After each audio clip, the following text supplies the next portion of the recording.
अनमोल वृक्षों से आच्छादित वन क्षेत्र बस्तर, जहां मिलेंगे सीधे साधे आदिवासी और उनका प्रिय पेय सलपी।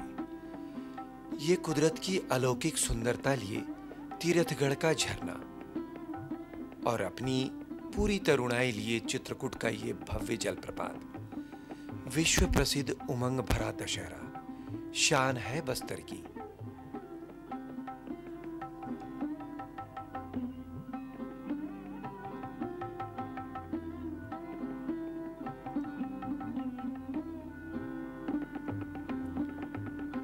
बस्तर की आराध्य देवी मां दंतेश्वरी का प्रसिद्ध मंदिर इस राजबाड़े के सिंह द्वार पर ही स्थित है।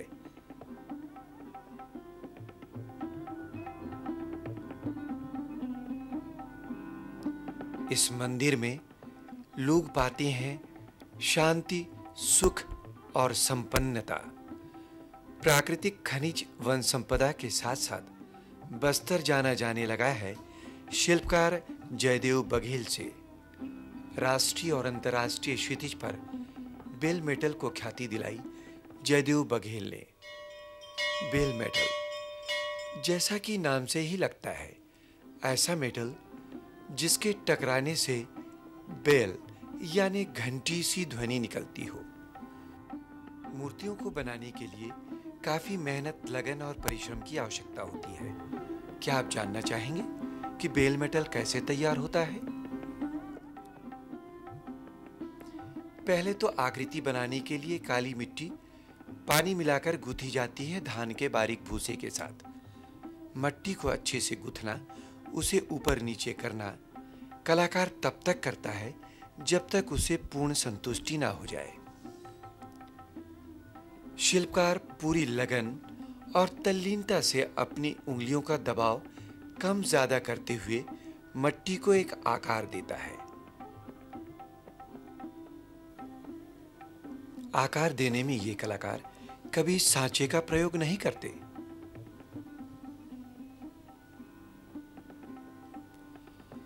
हाथों से बनी मूर्त को सुखाया जाता है। फिर अगले चरण में नदी की काली मिट्टी लाकर उसे बड़ी बारीकी से छाना जाता है। कलाकार का पूरा ध्यान इस छनी मिट्टी पर होता है।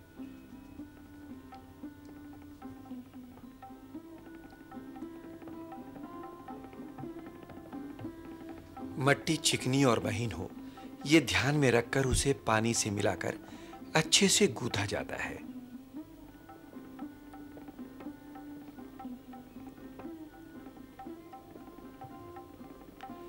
आकृति पर इस मिट्टी की परत धीरे धीरे चढ़ाई जाती है।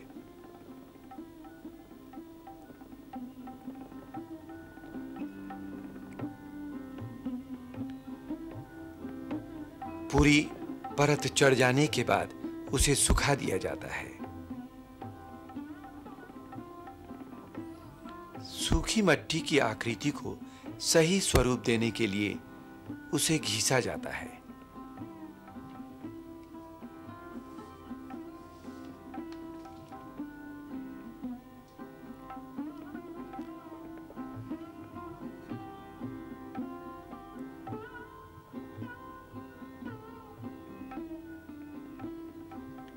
गिरे हुए मिट्टी के बारीक चूरे को पानी से भिगोकर आकृति पर धीरे धीरे लेप चढ़ाया जाता है।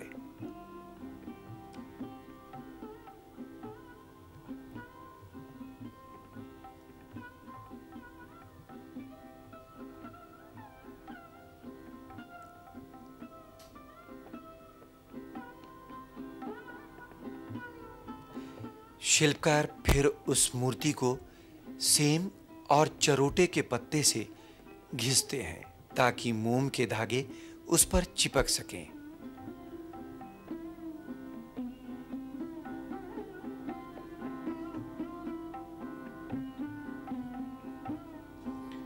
मधुमक्खियों के छत्ते की मोम को तोड़कर उसे चूल्हे पर पिघलाया जाता है।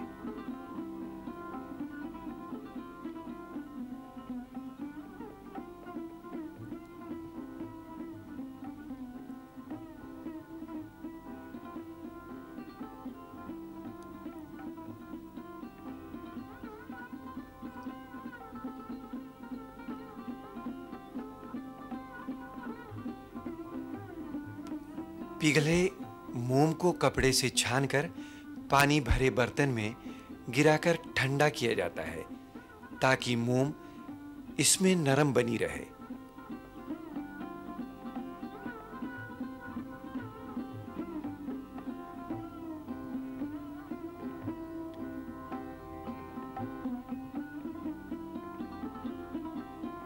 इस नरम मोम को सेवई के सांचे जैसी मशीन में भरकर दबाकर तार निकाला जाता है।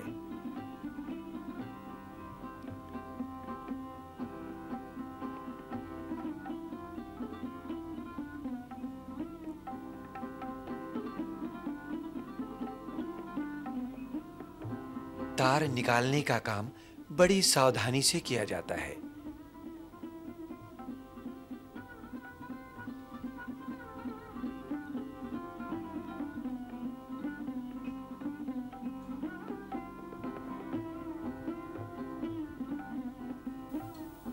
इसके बाद समय होता है जब कलाकार मोम के तार से विभिन्न डिजाइनों का बेल मेटल तैयार करता है। कभी लंबी कतारें, तो कभी छोटे-छोटे चक्र, तो कभी और कुछ। यही शिल्पकार अपनी कल्पना को साकार रूप देता है। ज्यादातर बाघ, हिरण, सल्पी का वृक्ष, घोड़ा या बस्तर की प्रसिद्ध चीजें ही बनाई जाती हैं, जिससे बस्तर की झलक इन मूर्तियों के माध्यम से देखी जा सके।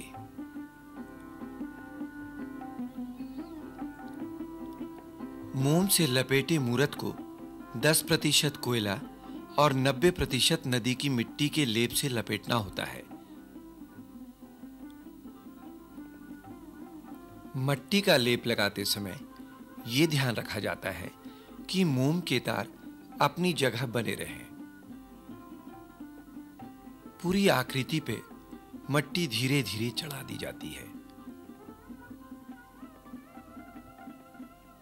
मिट्टी चढ़ जाने के बाद उसे सुखा दिया जाता है। भट्टी में आकृति को डालने के पहले उसके ऊपर दीमक की बामी की मट्टी गीली कर चढ़ाई जाती है।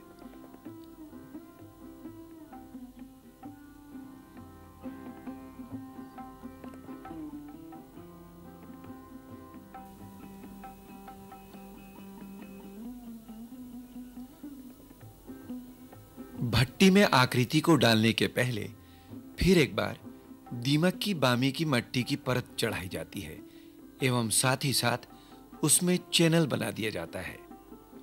फिर इस आकृति को भट्टे में डाल दिया जाता है, जिससे मोम के तार चैनल से पिघलकर बाहर निकल जाते हैं और अंदर आकृति पर अपनी निशान छोड़ जाते हैं। इसके बाद बड़ी सावधानी से चैनल में मिश्र धातु का घोल डाल दिया जाता है, जिसमें 75% पीतल और 25% कांसा होता है। यह घोल आकृति के भीतर जाकर पिघले हुए मोम के तारों की जगह ले लेता है।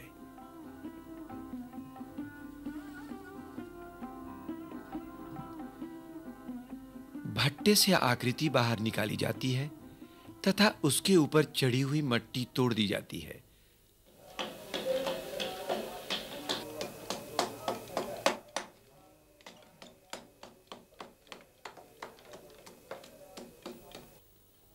मिट्टी भी बड़ी सावधानी से तोड़ी जाती है ताकि धातु से बनी कलाकृति प्रभावित न हो।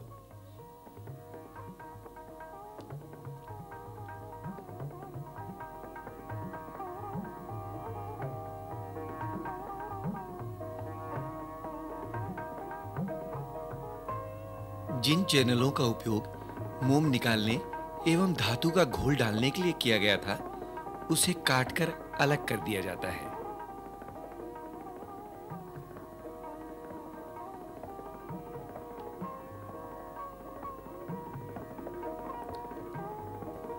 फिर तैयार हो जाता है बस्तर का अद्वितीय बेल मेटल राष्ट्रीय और अंतर्राष्ट्रीय बाजार में जाने के लिए। कितने चरणों से कितनी मेहनत के बाद शिल्पकार अपने परिश्रम को अंजाम देता है आपके और मेरे घर को सजाने के लिए। तो अब आप उत्सुक होंगे उस व्यक्तित्व के बारे में जानने के लिए जो बस्तर की शिल्पकला का पर्याय है। आइए मिलते हैं बेल मेटल शिल्पकार जयदेव बघेल से। जयदेव जी, आप व्यक्ति ही नहीं व्यक्तित्व हैं। मूर्तिकला के लिए आपको देश में ही नहीं विदेशों में भी जाना जाता है। इस मूर्तिकला बनाने के लिए प्रेरणा कहाँ से मिली और आपने इसको कब से शुरू किया? क्योंकि हमारे जो ये पारंपरिक हैं, हमारे खानदानी ये व्यवसाय है, ये बेल मेटल मूर्तिकला जो बनाने का, ढलाई करके जो बनाते हैं, इससे क्या पिताजी करते थे, इसलिए मैं भी ये काम को हम शुरू किया। और ये मैं शुरू किया 1969-70 से। ऐसे तो पहले बचपन से करते आ ही रहे थे, लेकिन 1969-70 से हम जब मैं 17-18 साल का हो गया तब फिर मैं ये काम शुरू किया।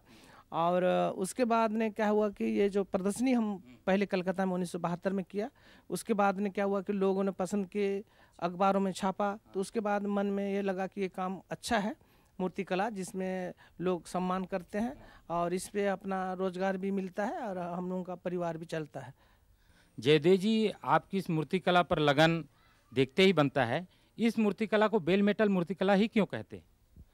बेल मेटल इसको इसलिए कहते हैं क्योंकि ये जो बेल जो होता है घंटा, उसमें क्या है, खाली पीतल से आवाज़ नहीं आता, टन करके उसमें कांसा भी डालना पड़ता है। मेटल कहते हैं, जो कि दो मिश्र धातु होता है जिससे आवाज़ आती है, बेल मेटल कहते हैं। ये कला तो चलने का संभावना है, लेकिन ऐसा है कि उसमें काम का जो आकार है, डिजाइन, उसके हमेशा लोगों को अच्छा लगे और नए नए आकार सामने दिखाए तो लोग में मांग बढ़ा रहेगा और हाँ, कल्पना, और आगे वो लोग खरीदते रहेंगे और वही चीज़ हम करते रहेंगे तो उसमें बिकेगा नहीं, वो जिसमें हम ऐसे चीज़ तैयार करना है जो लोगों को अभी दिखे नहीं है, अभी जो पीछे देख चुके हैं, अभी हमको नया करना है।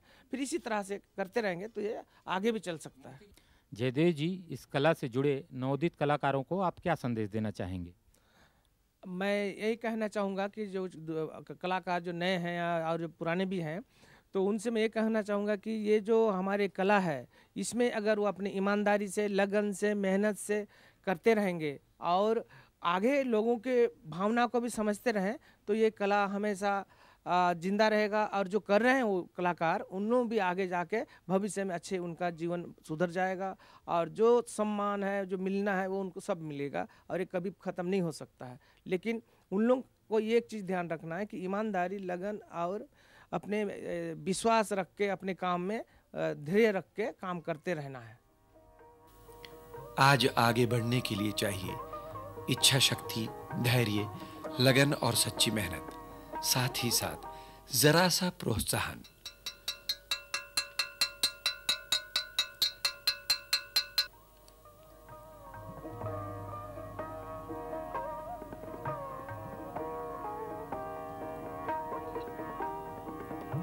कलाकारों को चाहिए हमारा सहयोग और स्नेह, फिर ना कोई क्षेत्र पिछड़ा होगा, ना कोई कला। जब भी आप इन कलाकृतियों को देखें तो स्मरण करिए इन ग्रामीण कलाकारों की मेहनत और लगन को।